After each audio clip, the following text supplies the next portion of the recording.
అధ్యక్ష సంపూర్ణంగా స్వాగతిస్తున్నాము. తప్పకుండా బలహీన వర్గాలకు మరి మనకు రాజకీయ ప్రాతినిధ్యం పెరగాలి అనే ఆలోచన ఏదైతే ప్రభుత్వం చేస్తుందో దాన్ని స్వాగతిస్తున్నాం. అయితే మంత్రి గారు మాట్లాడుతూ రాజకీయ సామాజిక ఆర్థిక అన్నారు అధ్యక్ష. నాకు తెలిసినంత వరకు ఈ బిల్లులో కేవలం రాజకీయ అవకాశాలకు సంబంధించే ఉంది తప్ప ఇందులో మరి సబ్ ప్లాన్ పెట్టి కనీసం డబ్బులు ఇచ్చినట్టయితే లేదా మీరు బీసీ డిక్లరేషన్లో చెప్పినట్టు మిగతా ఆర్థికపరమైన అంశాలు ఏమైనా ఉన్నాయని చూశారు అధ్యక్ష. బిల్లు అయితే ఏం లేవు. మరి సామాజిక ఆర్థిక అన్నారు అధ్యక్ష. అది కూడా బీసీ సబ్ ప్లాన్ కూడా తొందరలోనే ప్రత్యేకంగా అవసరమైతే ఒక సమావేశం పెట్టి బీసీ సబ్ ప్లాన్ కూడా పెట్టాలి అని చెప్పి కూడా రాష్ట్ర ప్రభుత్వాన్ని తమ ద్వారా నేను కోరుతా ఉన్నా అధ్యక్ష. అయితే అధ్యక్ష ఈ సందర్భంగా మా పెద్దలు మా గౌరవ మాజీ మంత్రివర్యులు బలహీన వర్గాల సంక్షేమ శాఖకు మంత్రిగా పనిచేసిన గంగుల కమలాకర్ గారు చాలా విషయాలు చెప్పారు. న్యాయపరమైన శాస్త్రీయంగా చేయండి, న్యాయపరమైన చిక్కులు లేకుండా చేయండి అని వారు చాలా విషయాలు చెప్పారు అధ్యక్ష. దాంతోపాటు ఇంకా ఒక 2-3 అంశాలు మా పార్టీ తరఫున, ఎందుకంటే మున్సిపల్ చట్టాన్ని సవరిస్తున్నప్పుడు వారు మాట్లాడారు. పంచాయతీరాజ్ మంత్రిగా నేను గతంలో కొంతకాలం పనిచేశాను అధ్యక్ష.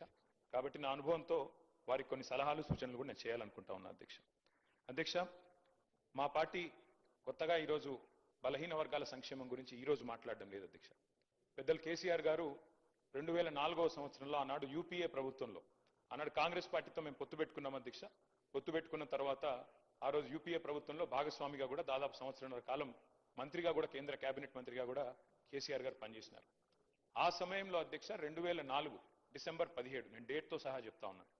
ఆ రోజు కేసీఆర్ గారు ఇక్కడ తెలంగాణ నుండి ఆనాడు ఆంధ్రప్రదేశ్ నుండి మన బలహీన వర్గాల సంక్షేమ నాయకులు ఎవరైతే ఉన్నారో బీసీ సంక్షేమ సంఘం జాతీయ అధ్యక్షుడిగా ఉన్న ఆర్ కృష్ణయ్య గారిని వారి ప్రతినిధి బృందం మొత్తాన్ని కూడా ఆ రోజు ప్రధానమంత్రి మన్మోహన్ సింగ్ గారికి ఫోన్ చేసి వారి కార్యాలయానికి ఫోన్ చేసి అపాయింట్మెంట్ తీసుకొని సార్ బలహీన వర్గాల సంక్షేమం మీద మాట్లాడాలి, మీరు కొద్దిగా సమయం ఇవ్వండి, ఏదో మెమరాండం ఇచ్చి 5 నిమిషాల్లో పోవడానికి కాదు, మాకు కొద్ది సమయం కావాలి అంటే ప్రధానమంత్రి మన్మోహన్ సింగ్ గారు కూడా టైం ఇచ్చినారు అధ్యక్ష.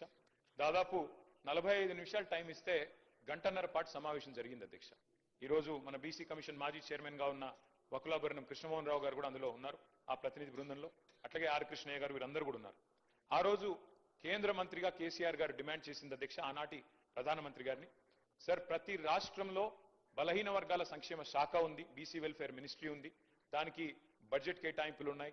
ఆ రకంగా బలహీన వర్గాల సంక్షేమం కోసం ప్రతి రాష్ట్రంలో భారతదేశంలో ఏదో కార్యక్రమం జరుగుతూ ఉంది. కానీ కేంద్రంలో ఓబీసీ వెల్ఫేర్ మినిస్ట్రీ లేదు, ఓబీసీ వెల్ఫేర్ మంత్రిత్వ శాఖ లేదు.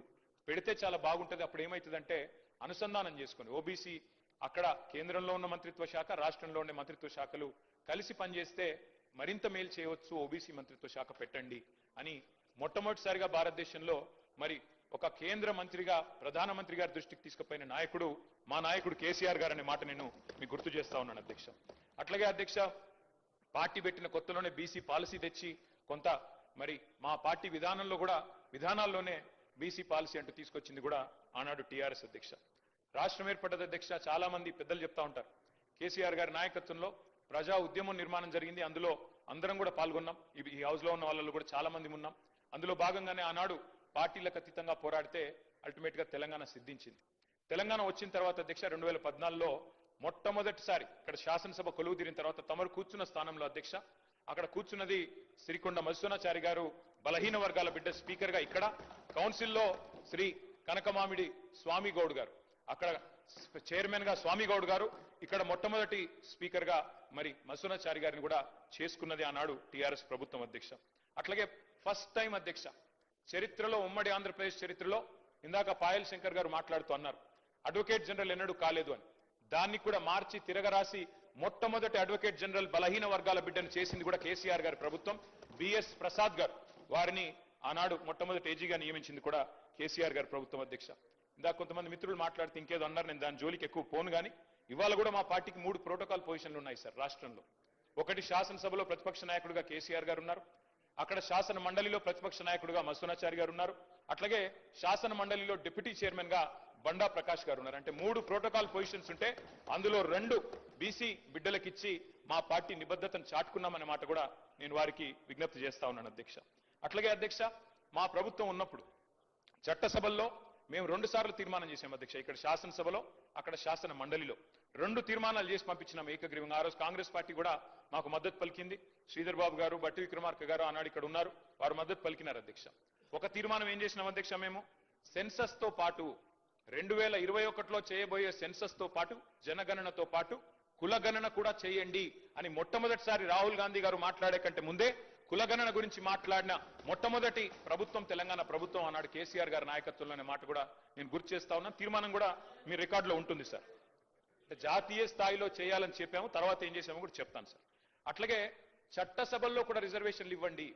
బలహీన వర్గాలకి శాసనసభలో అదేవిధంగా శాసన మండలిలో పార్లమెంట్ లో కూడా ఓబీసీ రిజర్వేషన్లు తెండి అని చెప్పి కూడా మరొక తీర్మానం కూడా చేసి ఇదే హౌస్ నుండి మనం పంపించాము. కాపీలు ఎల్ఏ మినిస్టర్ గారి దగ్గర కూడా ఉంటాయి అధ్యక్ష, సెక్రటరీ గారి దగ్గర ఉంటాయి, కావాలంటే చూసుకోవచ్చు అధ్యక్ష. అట్లాగే ఆనాడు ఇప్పుడు పెద్దలు మంత్రి గారు మాట్లాడుతూ ఒక మాట అన్నారు.